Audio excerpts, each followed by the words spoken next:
Uh, uh, uh, Welcome everyone to the Week 10 Run the Scene show. Kev, this is a particularly spooky episode. Not just because of Halloween, but you know why?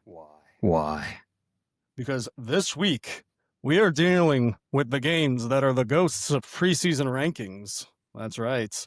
Yes, we got this week in Week 10 what was supposed to be the weekend where you cancel everything with Penn State, Ohio State, Miami, SMU, Arizona State, Iowa State, South Carolina, Ole Miss, Texas Tech, Kansas State, and Georgia, Florida, all said to have been ranked matchups that would have been competitive this week. And all of those, the only game that is still a ranked matchup from that preseason ranking is actually Oklahoma, Tennessee, which is amazing to me. All right. Wow. I know, right? That just shows you how crazy the season has been, and I've loved every second of it. And while this is still another apple picking weekend, Kev, the more I've looked into these games, the more excited I've gotten. You know what I mean? Like, I think if anything that like last week showed us was that even if it's not a huge slate rankings wise, there can be amazing games, and that's what we got last week. There was the first week I was able to sit my behind down and watch some football, and it was great. I was jealous of that, man. I was at this theme park for a friend's birthday, and I was like trying to get the YouTube TV of the Vandy game on my phone. You know what I mean? And I was like seeing like that Texas Mississippi State game. Just oh my god, that was beautiful. Gambling wise, Kev, you deserve a. Kevin, you went, what was it, 6-1 last week? 6-2. 6-2. Okay, I might have done the math wrong, but I don't care. You have now surpassed me. You are now leading the charge. Good job, my friend. We're gonna get into some cleanup from Week 9. Obviously, the biggest story of the past week: Brian Kelly's gone. The boogeyman is gone from LSU, the cringiest man alive. That's a good segue into some recap notes that we got here. All right. Yeah, Mississippi State fans should not be okay. Like, good Lord. Go ahead. You go. I would say Mississippi State fans and South Carolina fans, just heart-wrenching losses. And man, hate to be a Texas hater on this because I'm not, but I watched that fourth quarter, and Arch Manning did not lead that comeback. I texted you about it. It was a punt return touchdown. It was the defense coming up and a little bit of Mississippi State choking. And again, Kev, I wasn't watching that game, but didn't he leave with the concussion protocol? Yes, I believe so. Yeah. So, yeah, it really wasn't him. We're going to talk more about. He's not going to be playing this. Yeah, we'll get into that. But we'll get into it with him definitely. Hey, Kev, JMU. They got a chance, man. I don't know if you saw that Texas State game win that they have, but right now they're the lone charge of the Sun Belt.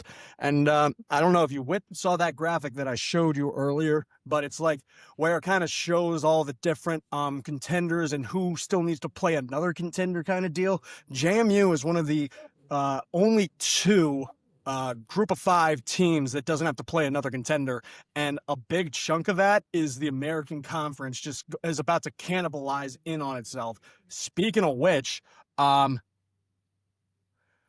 thing, sorry, I got a text and I just got thrown off my ADHD. Hey, all good. I'll just give JMU some props. They got it done through the air a little bit. That was big, showing their balance on offense. That they did. What I wanted to go back on, UTSA is whooping up on Tulane right now. Whoa. Okay. Yeah, 24-6, and UTSA has the ball. Yeah, there's that. Also, just so everybody knows, there is other football going on right now. Coastal Carolina is down by 3 points at halftime. They're wearing glow-in-the-dark uniforms against Marshall, so I might have to tune into that a little bit. That's pretty spooky. That's pretty spooky. And then Norfolk State, Delaware State, coaches Mike Vick and Deshaun Jackson playing at the Link. That's like my 12-year-old self's like dream right there. Okay, but I'm done talking about this. Let's talk some more about what happened in Week 9. Indiana just stays dominant. I saw some highlights of that UCLA game, and they couldn't do nothing, man. UCLA is no longer a 3-0 like Cinderella story. Their season's donezo done. And Indiana, I mean, I still think they should be ranked 1 right now. That's my hot take.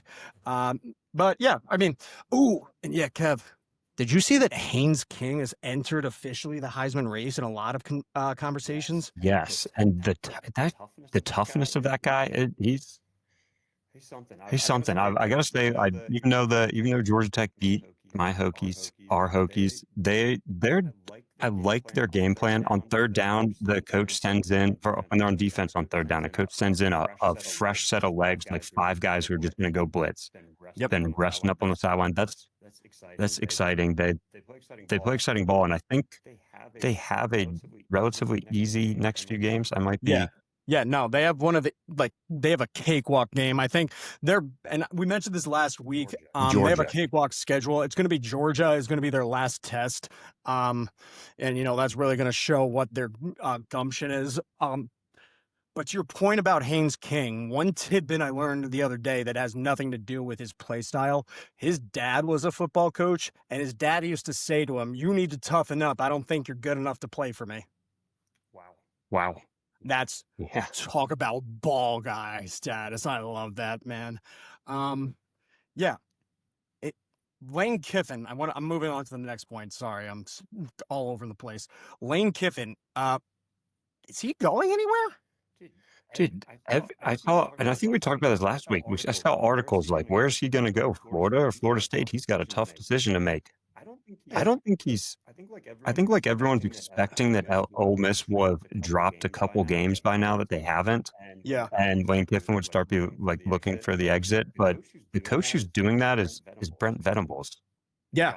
They dropped the game this weekend. 100%. He was rumored to be in Gainesville. So, we all know Lane Kiffin is like a beach guy. He likes being in the tropics where he can be somewhere that he's surrounded by all them nice co-eds and everything. So one thing that I actually came up with, what if Alex Golesh leaves to go to LSU and then Lane Kiffin decides to go to USF to Fort Lauderdale to just ride off into the sunset? That might be in his 10-year plan. I mean, that's him just like, it's all coming together. Just slowly turning into John Gruden. Yeah, exactly. Oh, yeah, John Gruden's still out there too. But I find it so funny because every time you hear about any of these teams and like the coaching carousel, the first name, everybody's calling Lane Kiffin. The guy's getting all the bags thrown at him. He could pick anywhere to go. It's amazing. Oh yeah, Iowa still alive. They handled Minnesota, man. How they played Indiana after how Indiana's played everyone else. Yeah. How are we not talking about it more? You know what I mean? Maybe Kirk Ferentz is like doing his I don't know if he's talked about retirement. You got to think it's on his mind for how old he is, but I don't know. Maybe he's trying to make his last stand. What Beamer didn't manage to do our freshman year at Tech. You know what I mean? Oh, he's sad now. I got sad, Kevin. Do a daily check. Oh yeah. Seeing Utah and BYU last week, BYU just struck down everybody who said it was going to be a trap game last week. It's clear the Big 12, the road to the championship, it goes through the Mormon State. It does. That's 100%. We're going to talk. Yeah. Go ahead. Sorry. Goes to the Beehive State. And BYU, they got it done. They clinched the game on a pick six. So put a 41, I believe. Yeah, that's BYU. That game against Texas Tech, we're getting closer. And Texas Tech, they kind of blew it a couple weeks ago. It could have been even bigger, but these teams take care of business next 2 weeks. Huge game coming up. Yeah.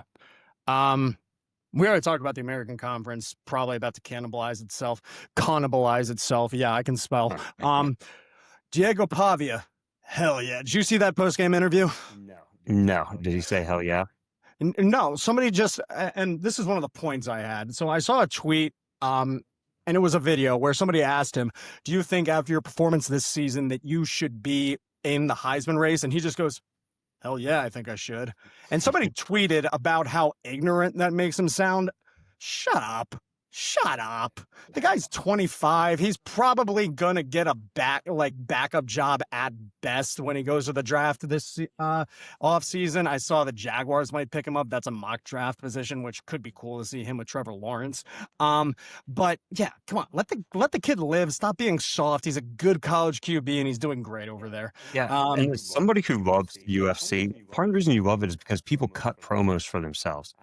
I really hate the they should shut up and play ball crowd, because to be disrespectful, you're getting paid millions to just slam into people.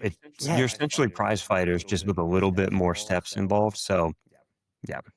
Yeah, I mean, we've entered an age where, NIL transfer portals and like you just said, like, you got to sell yourself. And I think if he's doing that, I mean, gone are the days where the classy QBs are going to be the ones with the spotlight. And to that point, just saying, hell yeah, I think I should, is not a disqualifier. It's not like he's Johnny Manziel up there, but whatever. I'm going to go off on a rant if I keep talking about it. Kev, what is the cringiest thing that you think Brian Kelly did? I think it's either when he started off with the press conference, and this was a little more sad, and I can't remember the player's name, but the LSU cornerback who had the brain tumor a couple years ago, and Kelly never visited him in the hospital when he was recovering. All his teammates did. Yep. Yeah, I think I heard that story this week too, and it's amazing how this week we've heard all the bad stories about him. You know what I mean? What's his face? Jets' old coach and Matt LaFleur. Yeah, no, I heard that one today too. Yeah. What the heck? Made him invited him to a party as assistant coaches and just made him park cars and move chairs. It's amazing. That is amazing. For me, I think I got to go with that promo video where he was doing, where he was doing the face signals and everything. And he looks like the creepy uncle who shows up already half wasted to the party. You know what I mean? There's just something about the guy that's unlikable, and I cannot wait for Wisconsin or Penn State to welcome him in with open arms next season. And I also cannot wait for Marcus Freeman to potentially do the funniest thing ever and go to LSU. Because I was going to mention this during the Texas game, but our good friend Ryan Mowry, doxed, he gave me a very good theory about Arch Manning's future. He thinks he's going to UVA next year because he's not well liked in Austin right now. The pressures, just toxic fan base there against him. UVA was apparently his favorite college he toured. UVA's quarterback, whose name I'm blanking on, is gone after this year.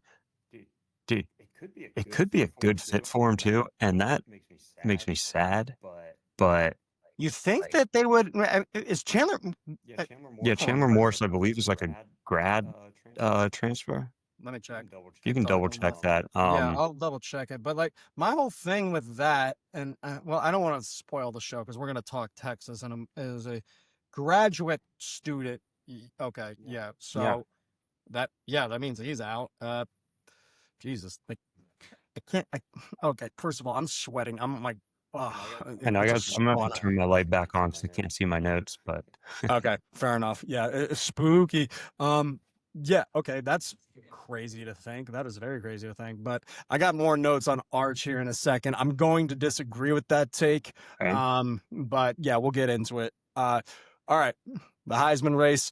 I didn't add Haynes King yet. Okay. I could see myself getting to that point. Kev, you're the one who said Jeremiah Smith deserves to enter the graveyard. Why don't you talk about that a little more? Well, and sometimes you're just confined by the rules you set, and we said we have to cross someone off the list every week. Yeah.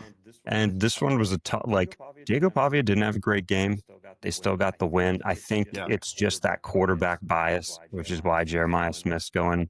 But I need to check Dante Moore's stat line because they only beat Wisconsin 21-7 at home after opening the game with an onside kick.